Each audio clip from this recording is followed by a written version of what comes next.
Hello, my name's Joey.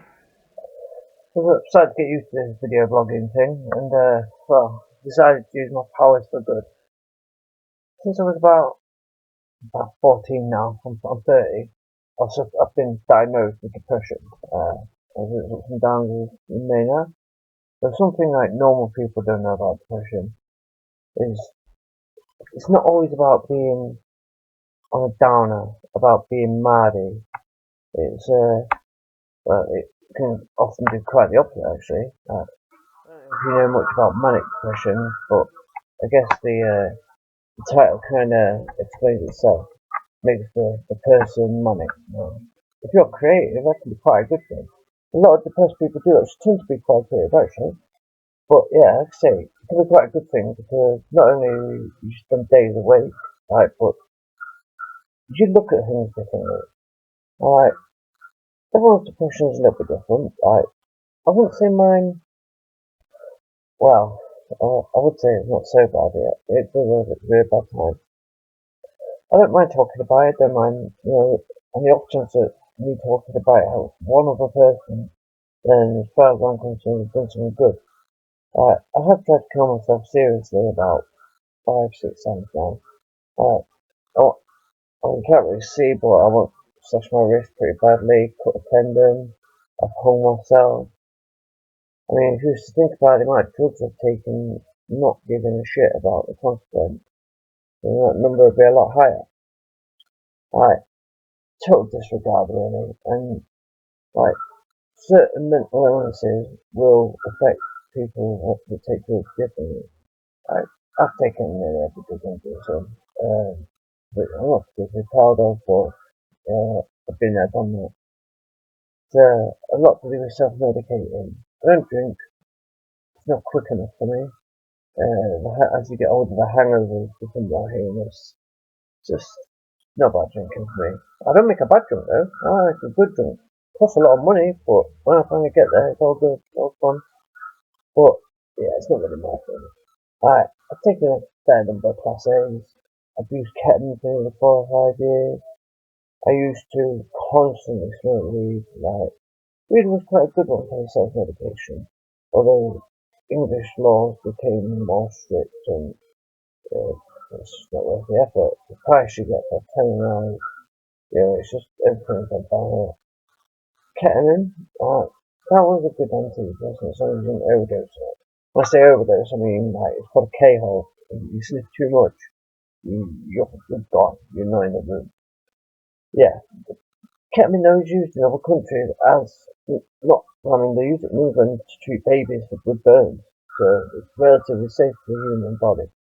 Obviously not taking an excess, it will cause bladder damage as well as give you cramps, which I've known people that have almost had ambulances because they thought their cramps were a lot bad. But yeah, ketamine, I think Germany and Russia, they use it as an antidepressant, and it works, it does. The one thing when you are depressed, that your brain's working a million miles an hour, you can't focus on one thing, so that ability to just think about one thing, positively or negative, then it's a bonus, you know what I mean? And ketamine will give you, it can give you quite a holy experience. I'm not a believer in God in the traditional sense, but it does help you become or feel more at one, if you like. It calms you down, it rationalises you, it can help put you to sleep, which, if you're on a manic one, sleep is a hard thing to do. I would actually recommend ketamine as a form of medical treatment, and I'm by no means stupid. I don't take ketamine anymore, it's way more fast, so, it's not like I'm trying to promote my own agenda, but, if it works, it works, and it works. And weed, that's a good one, but, people say it brings on depression, and I don't think that's true. It's not such a coincidence that people smoke weed and have been depressed, but that's probably because they're already depressed and they're self-medicating. See, when it first happens to you, you can't understand why you're feeling this low for no reason. Why the thoughts in your head are, you want to unburden your family and friends from your misery, or from, you just don't see the point. You start contemplating the meaning of life and the circle of life. Like, I mean, if I'm supposed to die and go to heaven, die and there is an afterlife, heaven, hell, in my opinion, there surely is no such thing as hell, because who the fuck would have wanted to go to heaven? Now, the rules, if there is heaven, must bend to the person. That's a must. I mean, if a person with Down syndrome could have baby for too long, accidentally killed them, suffocated them in the chest, does that person deserve to go to hell? Because that's one of the commandments you just go through there. That's murder. So do you deserve to go to hell for killing? No, no, you don't. No, of course you don't. So if this is Almighty judging everybody as well as doing everything else, good and bad, then, they're sure to cry. But Christ must be different rules for different people. Now, you're faced with the pearly gates. You go to the pearly gates, St. Paul, this is all biblical. You go to the pearly gates and, you're about to be judged. All you have to do is repent. All you have to be is sorry. Well, I'm facing permanent, fucking damnation for the rest of eternity. You're probably pretty fucking sorry, aren't you? I mean, no one's going to want to go to hell. Right? So surely you'll go to heaven. I don't know, like, the whole heaven and hell thing just seems a bit too, it doesn't work for me. Now, scientifically, as far as what we know to this date, nothing is wasted, no energy is wasted, it's just on a big circle. So for me, reincarnation seems like the most realistic thing that's going to happen, to be honest. I say I don't believe in heaven now. And one thing I do believe, and I don't know if this is just a drug trip that manifested itself into a dream that just made sense, is that we're all, I mean, this is the depressed brain working at its greatest, you know what I mean? We're all God. We affect how, I mean, reality is just a matter of perception. What I think is a shit day, to some starving Bosnian or whatever, they're going to think I'm living a life of reality. I'm king of the world, you know what I mean? But to me, it seems shit, and it's my own personal health. So reality really is just a matter of perception, meaning no one's reality is the same, you know what I mean? Now, God in the Bible, God is meant to have made us in His image, right?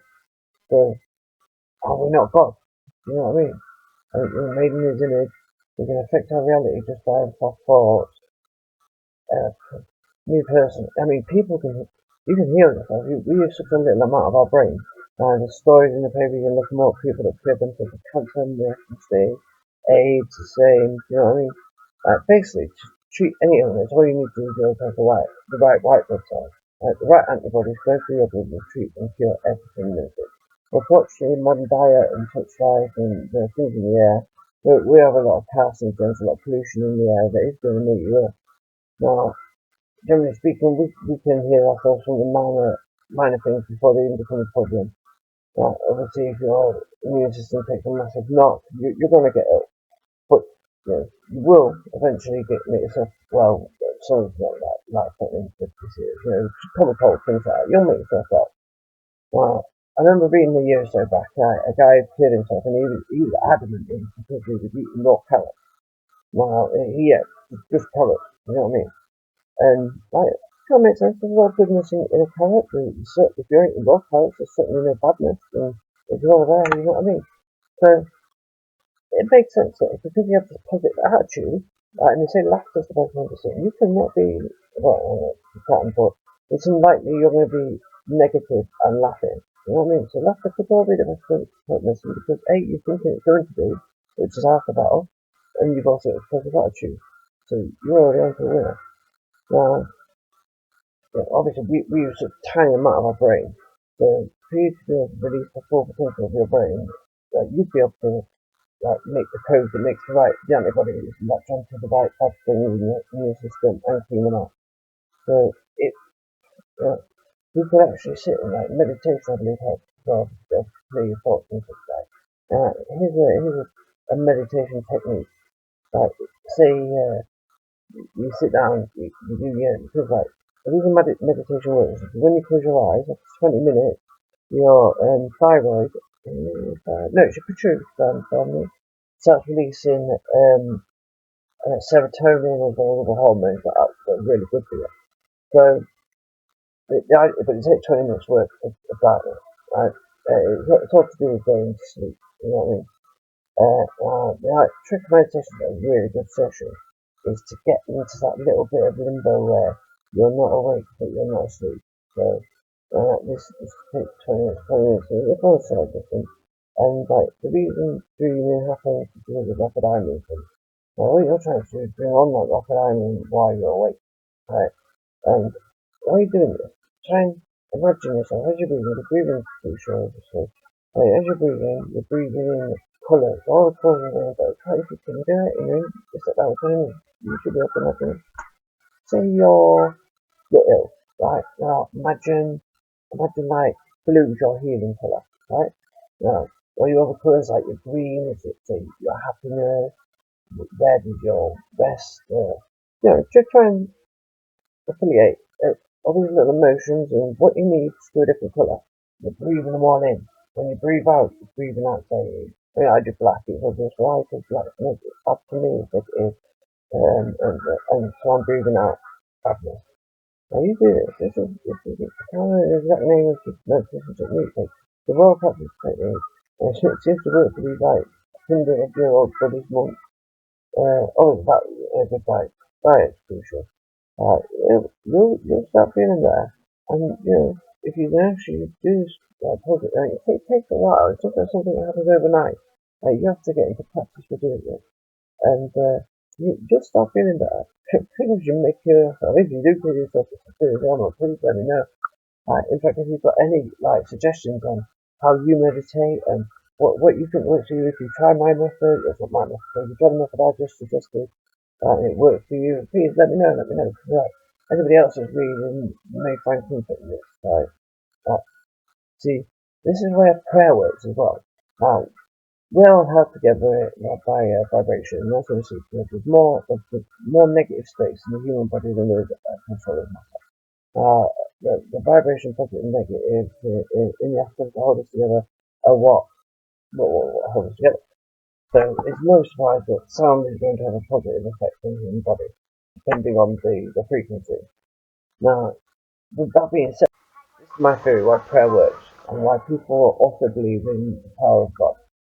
Now, you go to a church, cathedral, one of the big grander buildings, usually built last century, or definitely built last century, no new churches seem to be happening anymore. But yeah, you're saying a prayer. Come to the Bible, other religions share the same thought, but use different ways of describing it. In the beginning, there was the Word, and the Word was God, right?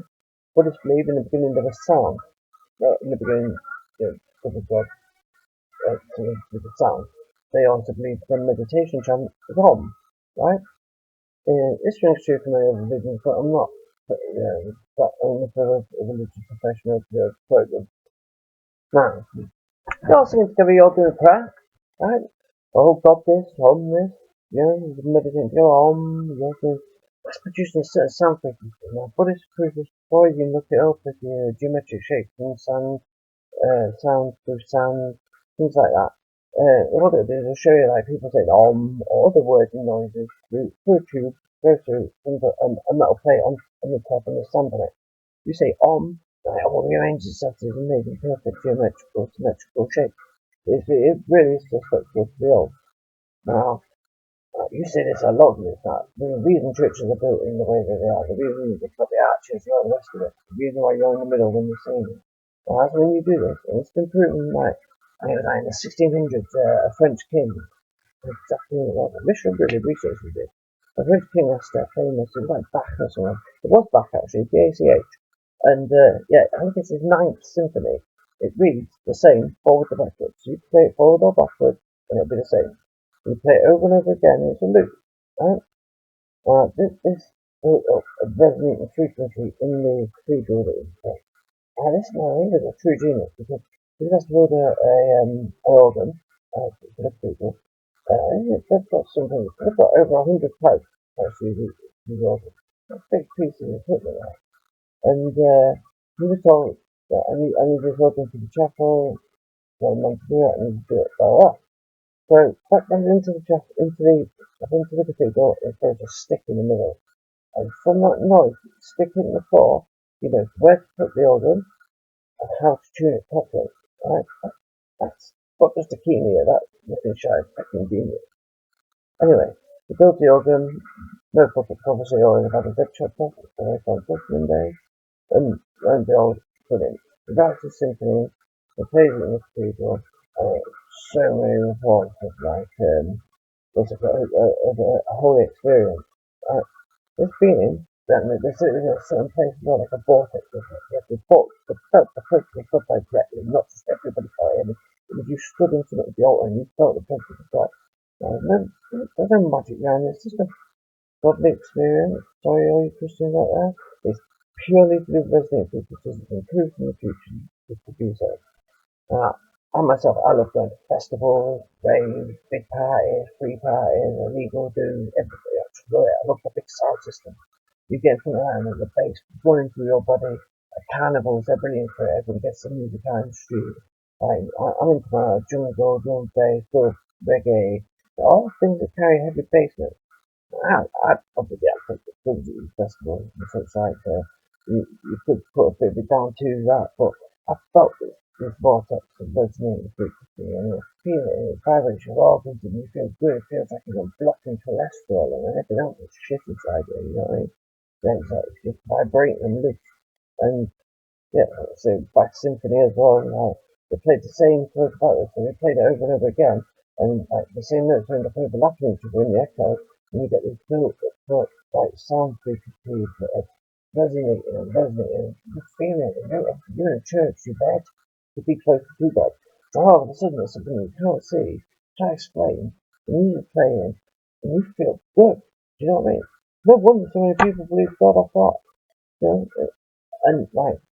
So when you're doing certain kinds of treatment, they're going to blasting sound particles or vibrational particles right through, like, so yeah, I mean, there's a thing, a satellite in America called HARP. They have these things around the world.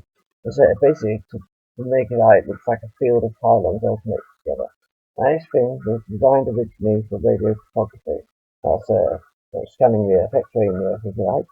And one of the things that this heart thing can do is draw energy from from the inner ionosphere.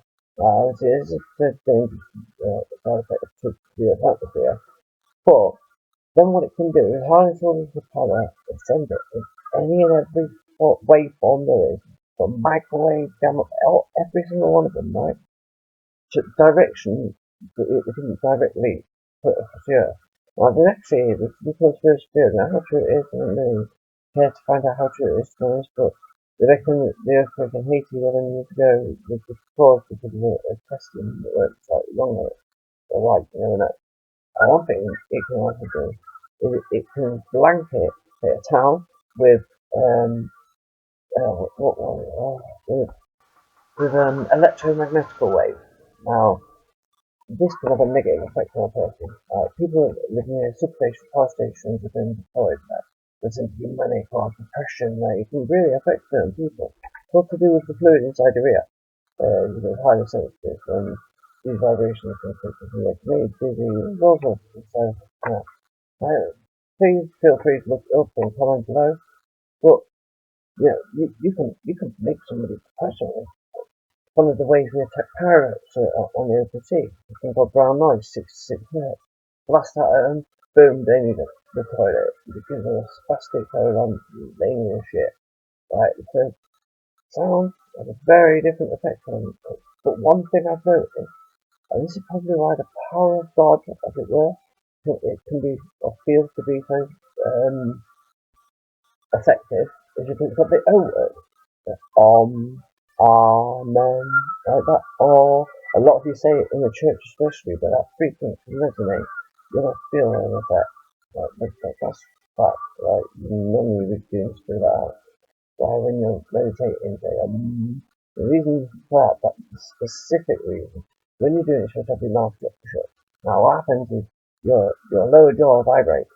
Now that builds a resonating frequency also in your head. It helps your pituitary gland release the chemicals that are needed, like serotonin is one of them, but can't remember the other one. I mean, look it up and it's all readily easy to see. Right, resonates in your head. It helps your pituitary gland release. With our diet as well, like our pituitary gland, which is the thing, I mean, it's been referred to as the gland that holds the soul, right? That's where your soul is in your brain. Your pituitary gland will release the chemicals, but with our diet and modern living, like we calcify our pituitary gland quite quickly, right? So yeah, I do believe that I don't believe in God in the typical Christian sense, or most of the time do, but I do believe in a balancing thing, like which is I guess you could describe it as karma. For every right there's a wrong, for every reaction there's a reaction. I do believe in that, and that's purely from a physiological point of view. Um, let's see, I mean,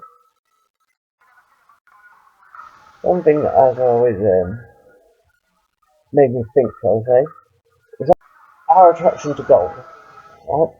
As a species, we're incredibly attracted to gold. And pretty fucking useless when you think about it. Pure gold is incredibly useless. Like, you have to make it into an alloy for it to get some strength.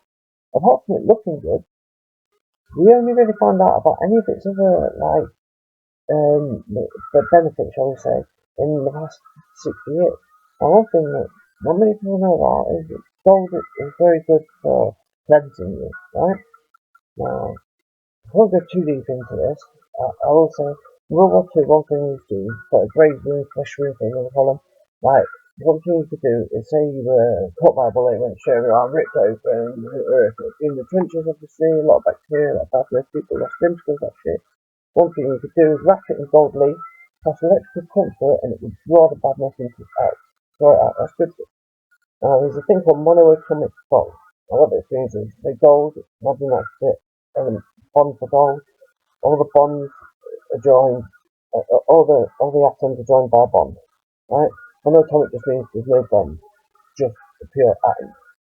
So you can buy this stuff on the internet as well. Obviously be careful where you buy it from because it's probably fake. Now, one thing is in ancient Egypt, there's a hieroglyph. A man is a bird with what looks like a golden ship, right? That's the best way to describe it. According to hieroglyphic translation, that was for the light cake, right?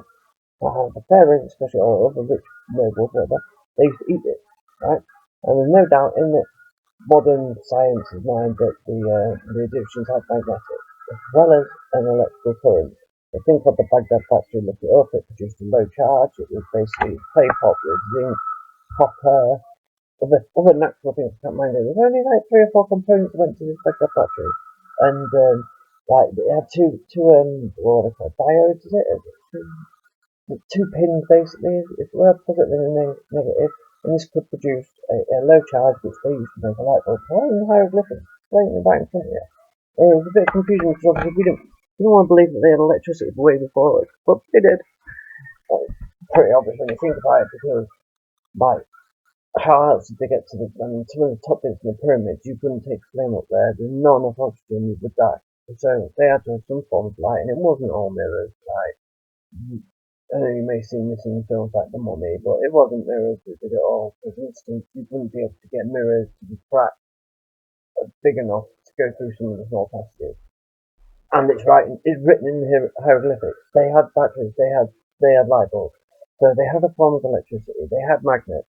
Now, there's a popular theory that they used the power of magnets, the fact that if you put two positives together, they repel, to actually help move some of the stones. Whether it's true or not, we don't know. But I mean, other things that prove their magnets. You see the fairest pictures being gold. Now they had this light cake. This light cake had monoatomic gold in it.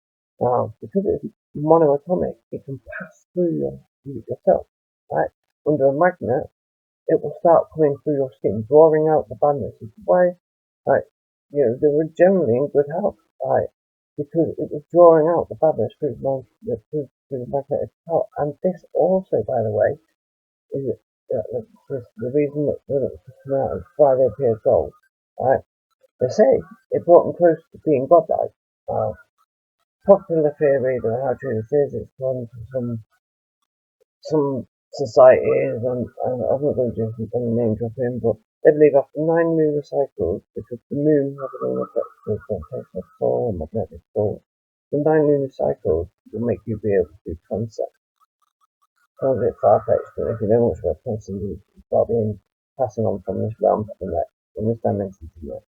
Being able to have such control over your brain that you can control every atom and the space of vibration in between them. So you can appear to disappear and reappear somewhere. It's speculated that this is how the Chinese masters can reappear here and here. That's how they do it. And one thing that is true with monochronic gold, and is scientifically proven by brain scans, is that once you ingest it doesn't take long, or either it's a matter of days, weeks, depending on the person. Your right and left brain functions start leveling themselves out. You'll eventually be able to remember anything and everything you've ever seen or read or heard or anything. So, bearing in mind, everything we've ever seen is all in our brain, and only like 10-20% of what we're using. And we're not using a lot of our brain at all. So, but it's all there, like just a tiny little fraction. And you're able to access it. And this would make even an idiot a genius. Because, I mean, really, what is learning? Learning is just being smart is really just remembering things. Being able to figure something out. I deem that as intelligence. But being smart or educated, that's just the ability to remember. So, if you want to know anything, you want to appear to be a genius. The truth of the matter, I mean, like you see, I've done research on this world, and you have to wait for quite a bit of skepticism. But like with anything, with power that this thing got, there's going to be a lot of people that do know about it, but aren't going to want everybody to have this level of intelligence and level of power. So there's going to be negative propaganda out of it. It's simple. Some negative propaganda is incredibly far-fetched, but it's insane. Like the transcendence, it goes on to the transcendence being basically being a portal to hell. Then the next person says it's not quite the opposite, it's a portal to heaven. But one thing that has been tried and tested is that A, it will make you go by drawing itself to your skin. It will draw out infection in its side, and it will level your right and left brain. Now, the telekinesis side of things, a bit far-fetched in my mind, but it's meant to have been proven. Although when you go looking for the experiments, which were, I believe, I want to say Boston University in America. I can't remember. Like I say, I really researched these things. Or it's like even more on the dog. But it's just you look at what they're still about. They've done the telekinesis experiments with one of the dogs, and the file there it's written down and it's in front of something like 28 or 30 students. They've witnessed telekinesis. The thought and theory behind telekinesis is you could use the whole part of your brain, especially if you could actually transcend and control the amount of distance between the atoms and the end of your finger, you could push it. Or you could affect the atoms that in between your finger and the object. Then there's no reason why it couldn't be possible. there's also goes on about mind control and stuff. Now, the reason I've looked at all these things because I always try to self-medicate my depression because sometimes you're so far into depression, you're contemplating anything that's been stupid things as well. And yeah, well, I was looking for the self-medicate the moment it wasn't really well. And I compare stumbled across more and something like that. And there are a lot of books about it nowadays as well, so it's not a hard thing to find. Unfortunately, I didn't have the guts to try it. Apparently, a lot of people can be driven. Imagine being able to remember everything, everything stuff all your life. Like good, bad, for lot. Like it could be quite overwhelming. So there was no reason for me to not believe what was being said was true. So far, I didn't try it. If you want me to, I am willing to be a guinea pig. I think that's the crossroads in my life where I'm thinking, okay, I've taken a lot of things that I was told would kill me. I mean, I'm not bragging, but I've taken nearly every drug known to man, from the hallucinogens to real bad memories. Took that shit easily, though. Well, you may be pleased to know I don't take drugs anymore. Right. I got myself clean. I went to the doctor, saw her, I help. And it's a difficult to anyone to say, stop losing drugs. It's not that easy. It becomes a routine, it becomes a relief, there's also the addictive quality to them. Whoa. So yeah, when you also take drugs, you realise that a lot of the hype around them, about them being this dangerous, that dangerous, is false, right? Is made up for you to be put off them. Like, they become less scary, and that is a bad thing, really. The one drug I do think should be legalised is marijuana. All three ages, it's been, the first ever holy anointing oil, cannabis oil. If you ingest the whole plant, I'm not talking about super smoke and all that stuff. But if you ingest the whole plant, you can not smoke it. Um, it, well, put it this way, the feeling of being stoned works because cannabis affects your cannabinoid receptor system. Guess what? Paracetamol and aspirin do the exact same thing. They were derived from marijuana. They just took out the slow-performing things, the CBA, CHC, CBDs, and I think it's CBCs that make up cannabis, right? When they're all balanced, they're very good for you. Right, now your skunk, they're more THC. Yeah, sativas, they have more CBA, right? And it affects you in different ways, different types of stones, right? Sorry about that. Yeah, so if you ingest it, you eat it, and the whole thing, stems a lot, not the beef, not the mud, but the whole lot, then in fact the plant is designed to be naturally balanced, which means it will affect you in a positive way. Right? It's a proven fact anyway that when you give it for epilepsy, people with Parkinson's, obviously the states in America that have legalized it now, like places like California, but we also doubt if there's a little recession because everyone likes a good joint. Yeah, it's a harmless drug. As far as records go down, apart from a few years ago when they started lacing it with silicone and people getting lung problems, the people that personally died of it have only ever died of it because 20 years fell on them. Very, very, and it's good for you. But just frankly, like given the same laws as alcohol, and not just at a young age, it's pretty good. The bad bit about it actually is the tobacco limit to it. So, yeah, so all it is, evil tobacco. But the one they have cannabis because, it's a war on drugs. Cannabis, I reckon it's because it's commercially thinkers. One of the things that you could become, if you can grow, there's really stupid people out there that have got range and that can grow them most amazing things. But they can they can make their own, they can start making money, they can have their own businesses. You sell weed, you're going to sell food too. Right? You put them in the same shop, they're going to go together. Even after a food and cafe shop, you're going to sell food. It's the fact that people with a low appetite is good for just relaxing it, you know what I mean? Like, there's the things with depression, anxiety, psychosis. I don't know if funny, but 95% of them people probably already have these problems. They were just looking for self-medication. And why take it away from them? Why say that this planet is wrong? It's up to you. Right? We don't want you to be able to cultivate and have this planet. Why should we do that? It produces 4 times more paper and cloth or linen than trees. It grows faster, it grows in any environment. It just doesn't make sense. Right?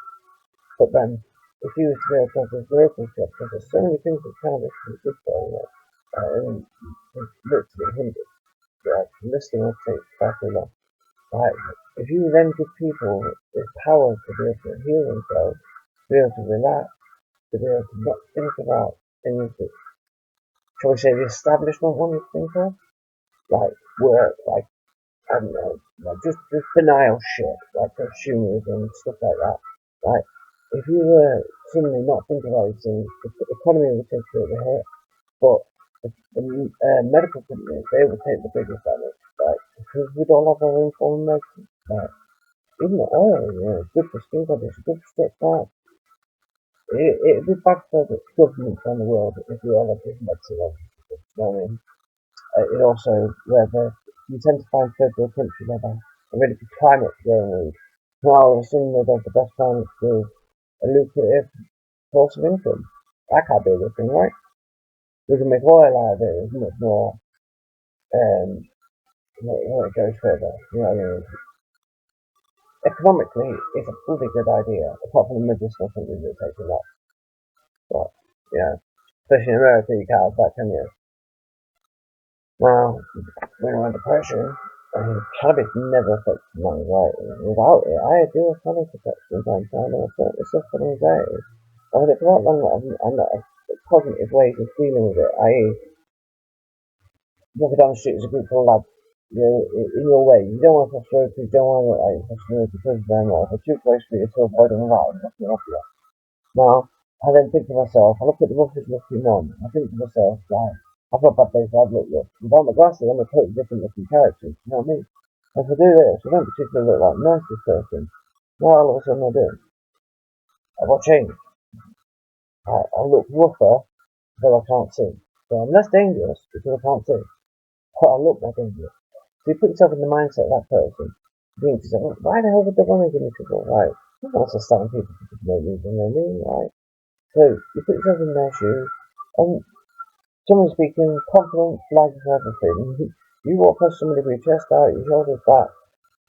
Even if they were that way inclined, they're probably going to want to pick on somebody that's more of a victim because, let's face it, nobody wants a difficult fight. Right? If you're going to pick on a random stranger because you've had a rob on you, whatever you do, you're not going to just, attack the fucking looking guy around, are you? So, or the most confident, and if someone's walking down the street with a decent pace, chest out, all the rest of that, you look like you could probably be a handful, but it's not what they want.